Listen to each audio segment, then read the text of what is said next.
Beetroot paratha. So beetroot ప్రతి ఒక్కరింట్లో 100% ఫ్రిడ్జ్లో open చేయగానే కనిపిస్తుంది. చాలా తక్కువ ధరలో దొరికేటువంటి ఒక అద్భుతమైన వెజిటబుల్ అని చెప్పొచ్చు. మరి బీట్రూట్తో పరాటా ఎలా తయారు చేసుకోవాలో తెలుసుకుందాం వెరీ సింపుల్గా.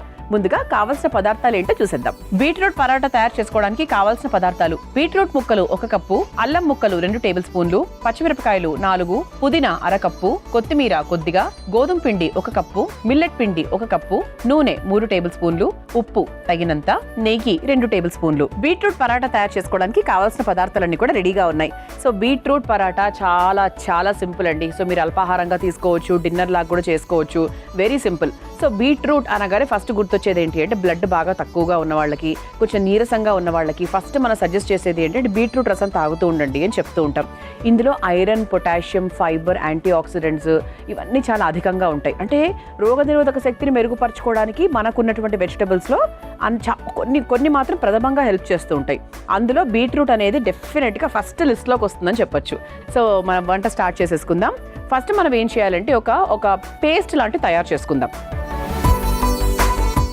ఇలా ఒక బౌల్ తీసుకుందాము. ఇందులో మన ముఖ్యమైన ఇంగ్రీడియంట్ ఏంటి? బీట్రూట్. సో బీట్రూట్ని చక్కగా చిన్న ముక్కలుగా కట్ చేసుకున్నాం. ఘాటుకు తగ్గట్టుగా అల్లం ముక్కలు. అంటే కొంచెం ఘాటు ఎక్కువగా తినాలి అంటే మా అల్లం ఘాటు ఇష్టము మా వంటల్లో అనుకుంటే కొంచెం ఎక్కువ వేసుకోవచ్చు. సో ఆ తర్వాత కారానికి తగ్గట్టుగా, ఎందుకంటే మన ఇంట్లో మనం చేసేటువంటి వంటలు మనమే కాకుండా చాలా రకాల ఏజ్ గ్రూప్స్ ఉంటారు. చిన్నపిల్లలు ఉంటారు, ఇన్ఫెంట్స్ ఉంటారు, టాడ్లర్స్ ఉంటారు, పెద్దవాళ్ళు ఉంటారు. సో కొంతమందికి కారం పడుతుంది, కొంతమంది కారం అస్సలు తట్టుకోలేరు. సో మీ ఫ్యామిలీలో ఉన్నటువంటి ఇష్టాలు బట్టి మీరు హ్యాపీగా పచ్చిమిరపకాయలని యాడ్ చేసుకోవచ్చు. ఓకే, సో నేను మాత్రం దీనికి తగ్గట్టుగా కొద్దిగా లిటిల్ స్పైసీగా ఉండడానికి నేను యాడ్ చేశాను. సో ఆ తర్వాత కొత్తిమీర, ఆ తర్వాత మంచి టేస్ట్కి తగ్గట్టుగా పుదీనా. సో పుదీనా కూడా బేసిక్గా చాలా మంచిది, అంటే కూలెంట్, మన ఒంట్లో ఉండే వేడిని తగ్గించడానికి పుదీనా అనేది చాలా బాగా హెల్ప్ చేస్తుంది. అందుకే మీరు బయటికి ఎప్పుడైనా సమ్మర్ టైంలో ఎక్కడికి వెళ్ళినా కూడా పుదీనా జ్యూసులు అవి అమ్ముతూ ఉంటారు. మంచి కూలెంట్ లాంటిది అనమాట. అండ్ అలాగే టేస్ట్ కూడా బాగుంటుంది, నోటి దుర్వాసన పోతుంది, దానికి కూడా చాలా రకాల బెనిఫిట్స్ ఉన్నాయి. సో ఇలా చక్కగా పుదీనాను కూడా యాడ్ చేసేసుకుందాం. ఆ తర్వాత మీరు కొద్దిగా ఉప్పు దీంట్లో కూడా వేయండి. అలాగే మనం పిండి కలిపేటప్పుడు పిండిలో కూడా వేసుకుందాం. అంటే ఏది కూడా చప్పగా ఉండకూడదు. సో మనం బీట్రూట్ జ్యూస్ అయినా పిండి అయినా రెండిట్లో కూడా సరి సమానంగా ఉప్పు మిక్స్ చేస్తే సరిపోతుంది. సో ఇలా చక్కగా మనం బీట్రూట్, పుదీనా, కొత్తిమీర, అల్లం ముక్కలు ఇవన్నీ కూడా వేసేసుకున్నాం కాబట్టి దీంట్లో మనం మరీ ఎక్కువ నీళ్లు పోయకుండా సో కొంచెం నీళ్లు పోసుకొని చక్కగా ఒక బీట్రూట్ జ్యూస్ లాగా తయారు చేసేసుకుందాం. ఒక మంచిగా థిక్ పేస్ట్ లాగా అని చెప్పొచ్చు. సో ముందుగా తయారు చేసుకొని తీసుకొచ్చేస్తాను. ఆహా, పుదీనా, పచ్చిమిరపకాయలు, అల్లం ఘాటు ఎంత బాగా అంటే వాసన చాలా బాగా వస్తుంది. అంటే అల్లం వేసినాక మనకి రుబ్బిన తర్వాత వచ్చే వాసన ఉంటుంది చూసారా, చాలా బాగుంటుంది. సో దీన్ని ప్రస్తుతానికి పక్కన పెట్టేసుకుందాం.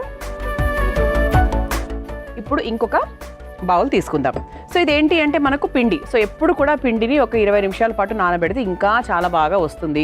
అది మాత్రం స్టాండర్డ్ స్టేట్మెంట్. సో ఇక్కడ మన ప్రోగ్రాంలో మాత్రం మనం వెంటనే మీకోసం చూపిస్తాం కాబట్టి ఓకే. మీరు జనరల్గా ఇంట్లో చేసుకునేటప్పుడు పిండిని మాత్రం ముందుగా తయారు చేసుకొని పెట్టుకోండి. Okay, yes. ఇప్పుడు ఫస్ట్ ఏం చేయాలి అంటే కాస్త గోధుమ పిండి,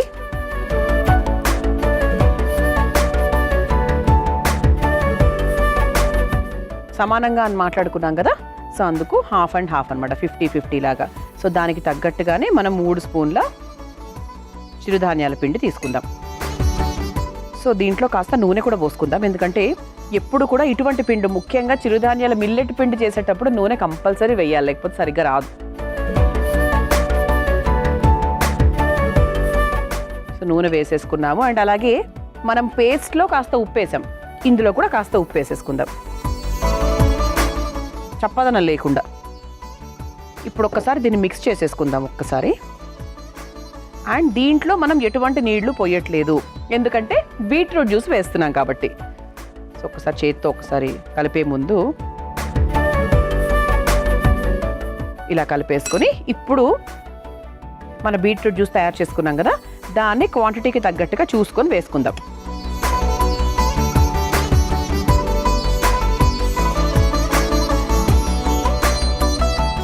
ఇంకొంచెం ఒక 2 స్పూన్స్ వేసుకుంటే సరిపోతుంది. పర్ఫెక్ట్గా చేశానండి యాక్చువల్లీ.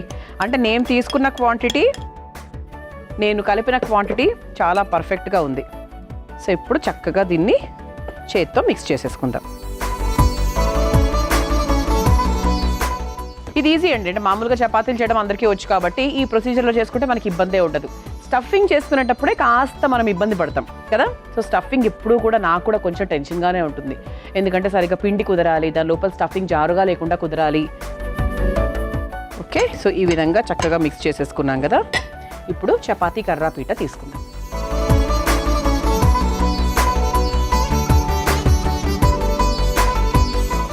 కొంచెం నూనె వేసుకుందాం, లేదా మీరు బటర్ పేపర్ మీద చేసుకుంటా అంటే హ్యాపీగా సింపుల్గా అలా కూడా చేసుకోవచ్చు. లేదు మాకు ఇదే ఈజీ, ఇదే కంఫర్టబుల్ అనుకుంటే ఇలా కూడా చేసేసుకోవచ్చు. సో చేతికి కాస్త నూనె రాసుకుంటే బాగుంటుంది. ఒక్కసారి చేతితో ఇలా అనేసుకుంటే పర్ఫెక్ట్గా వచ్చేస్తుంది. సో దీన్ని మనము పిండి సహాయంతో లేదా నూనె సహాయంతో చక్కగా పరాటాలాగా ఒత్తేసుకుందాం.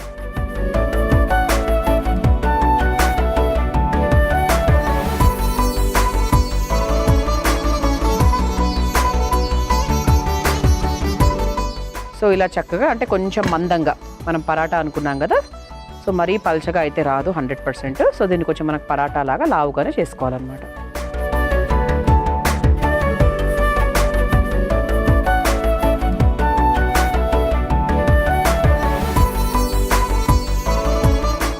ఇలా చక్కగా పరాటాలాగా ఒత్తేసుకున్నాం. సో ఇది మనకి బాక్సుల్లో కూడా పెట్టుకోవచ్చు. వేడివేడిగా తింటే ఇంకా బాగుంటుంది. మనకు లైట్గా మనకు పెనం కూడా వేడెక్కిపోయింది కాబట్టి మనం తయారు చేసుకున్న ఈ పరాటాని చక్కగా ఈ పెనం మీద వేసేసుకుందాం. వేసేసుకొని నెయ్యితో కాల్చుకోవాలి, ఎందుకంటే పరాటా ఎప్పుడైనా కూడా వెన్నతో లేదంటే నెయ్యితో చాలా చాలా బాగుంటుంది. అంటే దాని టేస్ట్ మనం ఏమేమి కలిపామో అనే దాన్ని ఎన్హాన్స్ చేయడానికి ఈ నెయ్యిలు బాగా పనికొస్తాయి. సో నెయ్యి లేదంటే వెన్న ఏదైనా కూడా. స్మెల్ అయితే ఆహాహాహా, అసలు ఎప్పుడెప్పుడు రుచి చూడాలా అని వెయిట్ చేస్తున్నాను నేను. సో మన ప్లేట్ కూడా రెడీగా ఉంది కాబట్టి సర్వ్ చేసేసుకుందాం.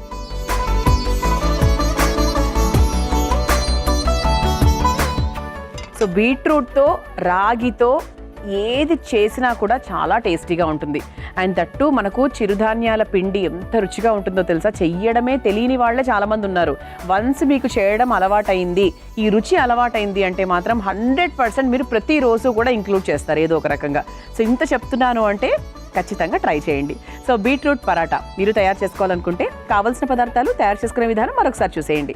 బీట్రూట్ పరాటా తయారు చేసుకోవడానికి కావాల్సిన పదార్థాలు: బీట్రూట్ ముక్కలు 1 కప్పు, అల్లం ముక్కలు 2 టేబుల్ స్పూన్లు, పచ్చిమిరపకాయలు 4, పుదీనా 1/2 కప్పు, కొత్తిమీర కొద్దిగా, గోధుమ పిండి 1 కప్పు, మిల్లెట్ పిండి 1 కప్పు, నూనె 3 టేబుల్ స్పూన్లు, ఉప్పు తగినంత, నెయ్యి 2 టేబుల్ స్పూన్లు. బీట్రూట్ పరాటా తయారు చేసుకునే విధానం: ముందుగా ఒక మిక్సింగ్ బౌల్లో బీట్రూట్ ముక్కలు, అల్లం ముక్కలు, పచ్చిమిర్చి ముక్కలు, కొత్తిమీర, పుదీనా, ఉప్పు వేసి బాగా పేస్ట్ లాగా రుబ్బుకొని పక్కన పెట్టుకోవాలి. ఇప్పుడు మరో మిక్సింగ్ బౌల్లో గోధుమ పిండి, చిరుధాన్యాల పిండి, కొద్దిగా నూనె, చిటికెడు ఉప్పు వేసి సిద్ధం చేసుకున్న బీట్రూట్ పేస్ట్ మిశ్రమాన్ని ఇందులో వేసి చపాతీ ముద్దలాగా కలుపుకోవాలి. ఆ తర్వాత చపాతీ పీట తీసుకుని కొద్దిగా నూనె రాసుకొని సిద్ధం చేసుకున్న బీట్రూట్ ముద్దను పరాటాలాగా ఒత్తుకొని తవ్వ మీద వేసి 2 వైపులా నెయ్యితో కాల్చుకొని ఒక సర్వింగ్ ప్లేట్లోకి తీసుకొని సర్వ్ చేసుకుంటే బీట్రూట్ పరాటా రెడీ.